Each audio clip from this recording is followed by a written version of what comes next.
It's back to school for children and families, and there are new classes, school routines, activities to manage. But when parents are divorced, those things become even more challenging. Studies show divorce often has a negative effect on children's school performance, so how can we make it easier for everyone? I'm joined by family lawyers and relationship experts from Paley Rothman, Tracy Coates, and Carlos Lastra.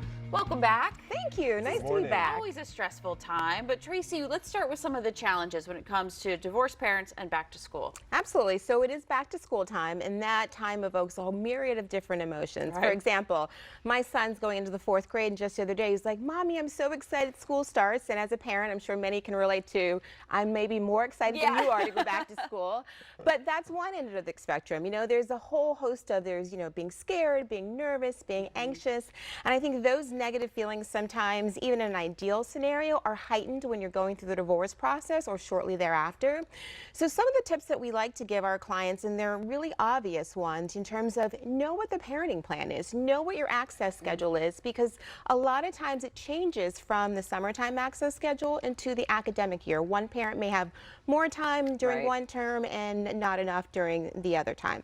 Another thing is to talk to your children about that, right? I mean, involve them in the process, let them know as well, bring them along on what their schedule is, where they need to be, whose house they're going to be, and things like that. That'll help alleviate some of those stressful feelings. You got to think, Carlos, they're not just confused with new classes and new bus routes and all this stuff, but now they got to figure out, am I going to mom's house today? Am I going to dad's house today? It's just it's a lot for them to schedule, as well as the parents, of course. Absolutely. And echoing what Tracy said, one of the reasons why back to school is so challenging for divorced parents is that oftentimes they have differing expectations, they have resentments and disagreements. For example, disagreements about public school versus private school, who's going to pay for it.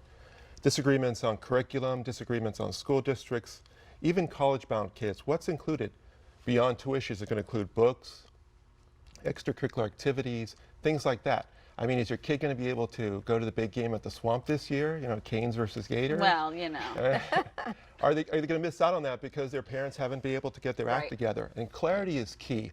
A lack of clarity causes problems. So parents need to take a close look at their custody orders, their parenting agreements, and make sure that they're rock solid on the details. No gray areas in there. And if they're not, they got to meet with a skilled attorney and make sure that that's the case. So, but with all these activities, how do you keep it all together? I mean, kids have dance classes, have football practice, have theater. So Tracy, what's the best way to really kind of keep it all together, to know that we're all on the same page? You know, a lot of times parenting agreements have clauses in them that talk about mutually agreed upon activities for kids. So for first, number one, you need to know what those activities are that your kid wants to do and that you're both on the same page. Right. One way to sort of lessen the tension also is to make sure that you don't schedule activities on the other parent's time, or that you're on the same page. Because you know what, if dad had another plan for his time on Thursdays and you've signed her up for swim class or dance class, that's a problem.